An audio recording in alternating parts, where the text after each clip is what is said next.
झारखंड में भी बड़े नेताओं ने चुनाव के लिए पर्चा दाखिल किया। इनमें शामिल हैं केंद्रीय राज्य मंत्री अन्नपूर्णा देवी और संजय सेठ।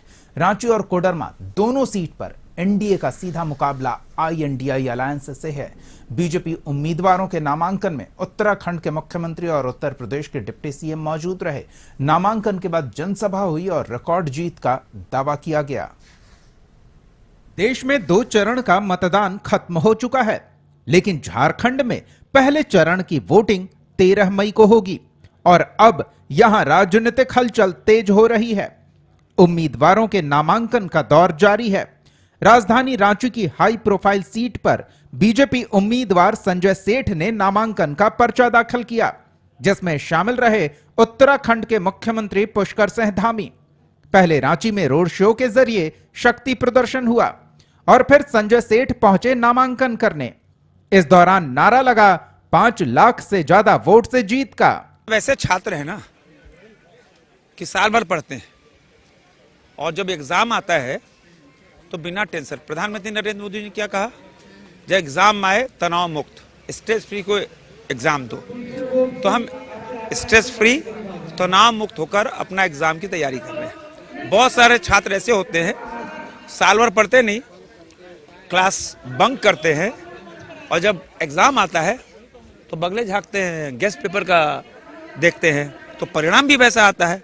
साल भर पढ़ोगे परिणाम अच्छा आएगा, साल भर आप पिक्चर देखोगे, क्लास बंक करोगे तो परिणाम अच्छा नहीं आएगा। अंग्रेजों के खिलाफ किसी ने प्रखरता से आवाज उठाई थी तो वो हमारे आदिवासी भाइयों ने उठाई थी, लेकिन देश आजादी के 60 सालों तक, 62 सालों तक इन्होंने देश के अंदर शासन किया।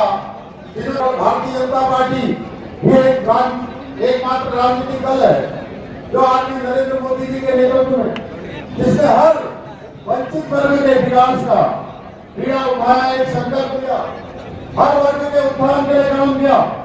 इस सीट पर संजय सेठ का मुकाबला है कांग्रेस की यशस्विनी सहाय से, जो पूर्व केंद्रीय मंत्री सुबोध कांत सहाय की बेटी हैं।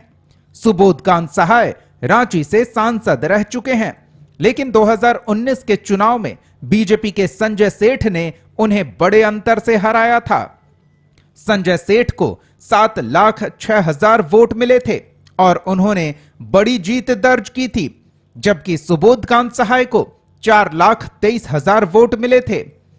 इससे पहले 2014 में बीजेपी के राम टहल चौधरी को 4,48,000 वोट मिले थे और उन्होंने भी सुबोध कांत सहाय को हराया था, जिन्हें करीब 2.5 लाख वोट मिले थे। एक बार फिर मुकाबला बीजेपी और कांग्रेस उम्मीदवार के बीच है। एनडीए नेताओं का दावा है कि मुकाबले में कोई नहीं है। देखो, मैं धनबाद में बोल दिया, मैं बोला सबसे ज्यादा आप लोग बोल सकते, लेकिन ये तो मेरा गांव है, मेरा शहर है, तो ये रिकॉर्ड तो शहर अपने पास रखना चाहेगा। बहुत दिन तक ये रिकॉर्ड किसी और के पास चला गया, मेरे दूसरे साथी हाथ में रखे हैं। रांची का क्या इरादा है? ये जीत का आंकड़ा बड़ा करना चाहते हैं, सबसे बड़ा करना चाहते हैं। उधर कोडरमा सीट के लिए केंद्रीय राज्य मंत्री अन्नपूर्णा देवी ने पर्चा भरा, जहां उनका मुकाबला है INDI अलायंस के विनोद सिंह से, जो भाकपा माले के नेता हैं।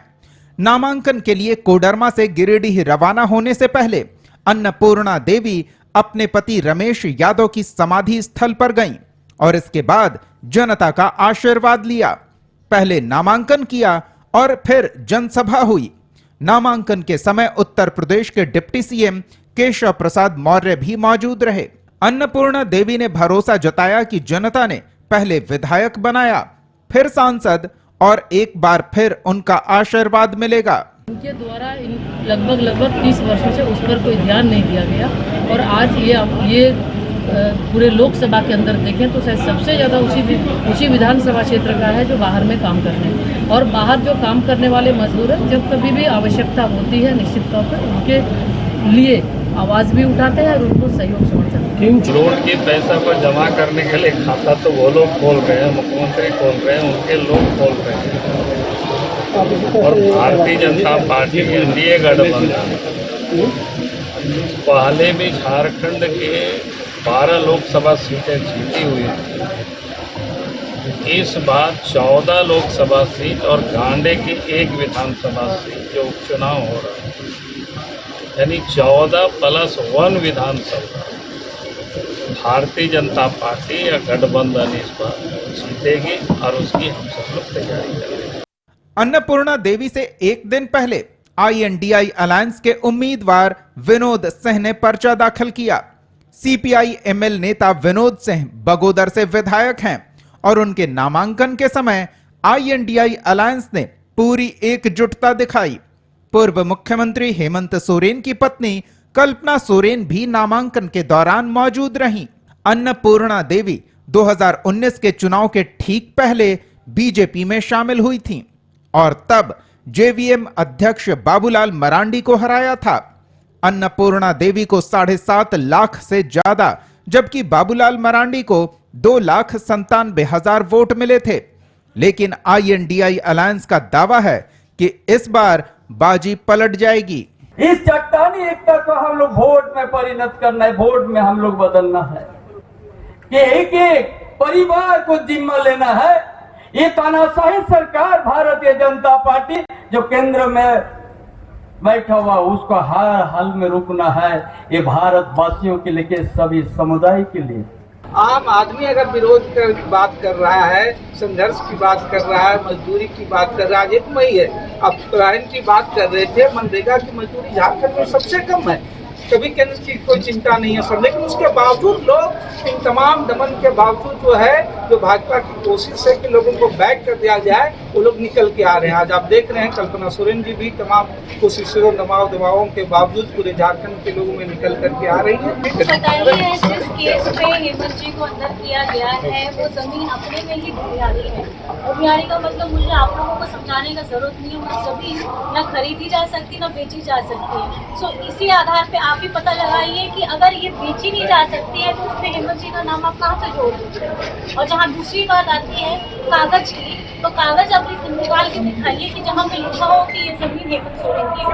इसलिए मैं पूरे खुले तौर पे बोलती हूँ कि जेल का ताला टूटेगा हेमंत सोरेन। देखिए, मैं ये अपनी तरफ से नहीं बोलूँगी कि सबकी अपनी अपनी इच्छाएं हैं, लेकिन हमारा कर्तव्य है, हम पार्टी लाइन तरफ से खड़े हैं। विनोद सिंह जी हमारे साथ इंडिया गठबंधन पे खड़े हैं, तो मेरा सारा फोकस, मेरा सारा कंसंट्रेशन, मेरा सारा दायित्व अपनी पार्टी लाइन के तहत से होगा। मैं इससे बाहर जाकर के कोई काम नहीं। कोडरमा में 20 मई जबकि रांची में 25 मई को मतदान होना है। नामांकन के दौरान उम्मीदवार शक्ति प्रदर्शन कर रहे हैं। बीजेपी की तरफ से बड़े नेताओं का दौरा हो रहा है। 3 और 4 मई को प्रधानमंत्री नरेंद्र मोदी भी झारखंड आ रहे हैं और 2 दिनों में 3 लोकसभा क्षेत्र में सभा करेंगे। ब्यूरो रिपोर्ट, कशिश न्यूज। प्रधानमंत्री नरेंद्र मोदी चुनाव प्रचार के लिए पहुंचने वाले हैं और उससे पहले कैसी तैयारी है और क्या माहौल है, देखिए रिपोर्ट। 2 दौर के मतदान के बाद अब तैयारी है तीसरे चरण की वोटिंग की। इस चरण में झारखंड की 4 सीटों पर वोटिंग होनी है। सिंहभूम, खूंटी, पलामू और लोहरदगा में राजनीति के दिग्गजों की साख दांव पर लगी है। इनमें शामिल हैं अर्जुन मुंडा, विष्णु दयाल राम, गीता कोड़ा, सुखदेव भगत। अब प्रधानमंत्री नरेंद्र मोदी भी झारखंड में चुनाव प्रचार के लिए 2 दिनों के दौरे पर पहुंच रहे हैं। 3 और 4 मई को 3 जगहों पर प्रधानमंत्री की सभा होगी। 3 मई को चाईबासा में नरेंद्र मोदी की सभा है, जो सिंहभूम संसदीय क्षेत्र में आता है। यहां से गीता कोड़ा बीजेपी की उम्मीदवार हैं। वहीं 4 मई को पलामू और लोहरदगा संसदीय क्षेत्र के तहत आने वाले गुमला के सिसई में पीएम जनसभा करेंगे। सिंहभूम सीट पर 2 दिग्गज महिला नेता आमने सामने हैं। एक तरफ पूर्व मुख्यमंत्री मधु कोड़ा की पत्नी गीता कोड़ा है, तो दूसरी तरफ हैं 5 बार की विधायक जोबा मांझी, जो 30 साल की सियासी करियर में पहली बार लोकसभा चुनाव लड़ रही हैं। पिछली लोकसभा चुनाव में यही एकमात्र सीट थी जहां कांग्रेस की जीत हुई थी। इस बार सीट जेएमएम के हिस्से में आई और गीता कोड़ा को हराने के लिए जेएमएम ने जोबा मांझी को टिकट थमा दिया, जिन्हें जेएमएम कैडर के साथ कांग्रेस के समर्थकों से आस है। सिंहभूम में 2019 में कांग्रेस की गीता कोड़ा ने 4,31,000 वोट लाकर जीत दर्ज की थी, जिन्होंने 3,59,000 वोट लाने वाले बीजेपी के लक्ष्मण गिलुआ को हराया था। इससे पहले 2014 में गीता कोड़ा जय भारत समानता पार्टी की उम्मीदवार थी और बीजेपी के लक्ष्मण गिलुआ से चुनाव हार गई थी। तीसरे चुनाव में गीता कोड़ा तीसरी पार्टी से उम्मीदवार हैं। बीजेपी नेताओं का कहना है कि इस बार सभी 14 सीटों पर बीजेपी की जीत होगी। मोदी जी के गारंटी को मान चुकी है और जिस तरह से जनता का जो उत्साह बढ़ा है, मैं समझता हूं कि झारखंड में एक नया वातावरण बन रहा है और ये वातावरण पिछले बार 14 में 12 तो इस बार 14 में 14 कैसे हो उसकी तैयारी कर रही है और हम सब इंतजार कर रहे हैं कल झारखंड की तरह राजधानी रांची में भी उनका जब कदम पड़ेगा, रास्ते में सड़क पे लोग उनके आगमन के लिए लगातार जिस तरह का उत्साह दिखा रहे हैं, मैं समझता हूं कल जनसैलाब सड़क पर अपने आप उतरने वाला है। और चूंकि हमारे विश्व के सर्वाधिक लोकप्रिय नेता और हमारे शीर्षस्थ नेता नरेंद्र मोदी जी का आगमन हो रहा है, 2 दिवसीय दौरा है उनका झारखंड का, तो उनका समय का भरपूर उपयोग भारतीय जनता पार्टी करना चाहती है। और आपने देखा वो चाईबासा के सभा के उपरांत जब वो रांची लौटेंगे तो चर्चा ऐसी है कि उनका रोड शो होगा बिरसा एयरपोर्ट से लेकर राजभवन तक, तो आम जनों में भी उत्साह है। वहीं लोहरदगा सीट पर मुकाबला त्रिकोणीय है। सीट बंटवारे में लोहरदगा सीट कांग्रेस के खाते में गई है और सुखदेव भगत कांग्रेस के उम्मीदवार बनाए गए हैं।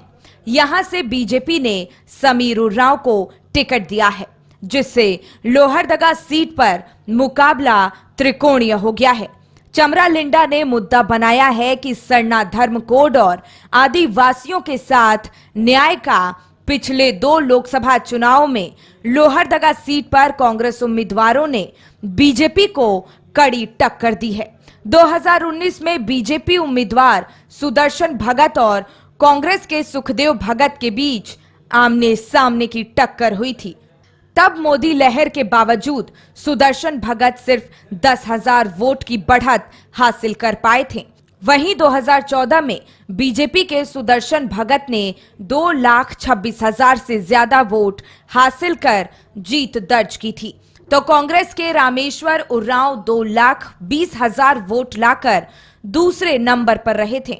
अब मुकाबला त्रिकोणीय है, तो कांग्रेस और बीजेपी दोनों अपने उम्मीदवार की जीत का दावा कर रही है। कि गीता कोड़ा जी को किस लिए लिया, मधु कोड़ा जी को किस लिए लिया, क्या कमी रह गई थी, भारतीय जनता पार्टी को देश भर से किन किन लोगों को चुना है उन्होंने अपने पार्टी में शामिल कराने के लिए और किस तरह से वो भारतीय जनता पार्टी को भ्रष्टाचारी जनता पार्टी बना रहे हैं, तो बहुत तरह की बात बताएंगे, हम लोग सुनेंगे। हम समझते हैं प्रधानमंत्री जी को ये पता चल गया है कि जो एजेंसियां हैं उनको रिपोर्ट की है कि आप झारखंड में बुरी तरह से हार गए। 4 मई को ही प्रधानमंत्री पलामू जाएंगे और बीजेपी उम्मीदवार विष्णु दयाल राम के पक्ष में चुनाव प्रचार करेंगे, जहां उनका मुकाबला है आरजेडी की ममता भुइयां से। पिछले चुनाव में बीडी राम ने बड़ी जीत दर्ज की थी। बीडी राम को 7,55,000 वोट मिले थे, जबकि उनके प्रतिद्वंदी आरजेडी के घूरन राम को सिर्फ 3.25 लाख वोट मिले थे। वहीं 2014 में पहली बार चुनावी लड़ाई में उतरे बीडी राम को 4,76,000, जबकि आरजेडी के मनोज राम को 2,12,000 वोट मिले थे। अब बीजेपी उम्मीदवार के लिए प्रचार करने पीएम मोदी पहुंच रहे हैं। हालांकि कांग्रेस का कहना है कि इससे कोई फर्क नहीं पड़ने वाला। जो 2014 में वोट मांगने के लिए उनकी लैंग्वेज थी, 2019 में थी, वही आज 2024 में भी है, उसमें कोई बदलाव नहीं है। देश के नौजवानों को क्या दिया उसने कोई मेंशन नहीं करता है। देश के किसानों को क्या दिया, क्यों इतनी सैक्रिफाइसेस वो दे रहे हैं, उस पर कुछ नहीं कह रहा है। व्यापारियों का कमर टूटा हुआ है, कुछ नहीं कह रहे हैं। महंगाई से आम गरीब आदमी का क्या हाल हुआ, उस पर कुछ नहीं कह रहे। तो इसलिए कोई नई चीज़ आज उनके पास नहीं है। देश 2024 में बदलाव के लिए फैसला देता आया है 2 फेजेस में।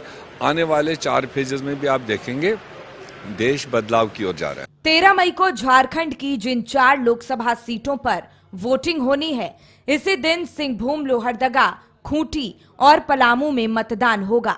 3 सीट अनुसूचित जनजाति और 1 सीट अनुसूचित जाति के लिए आरक्षित है, जिसमें कई बड़े चेहरों की किस्मत का फैसला होना है, जिनमें शामिल हैं गीता कोड़ा, बीडी राम और सुखदेव भगत। नामांकन के साथ ही प्रचार भी तेज हो गया है और अब इंतजार है वोटिंग का। प्रधानमंत्री नरेंद्र मोदी के आगमन को लेकर के झारखंड भाजपा के कार्यकर्ताओं में खासा उत्साह देखा जा रहा है। तैयारियां भी की जा रही हैं और फिलहाल जो उत्साह है वो कार्यकर्ताओं में दुगना देखने को मिल रहा है। कैमरा पर्सन दीपक के साथ रुचि शर्मा का CC न्यूज, रांची।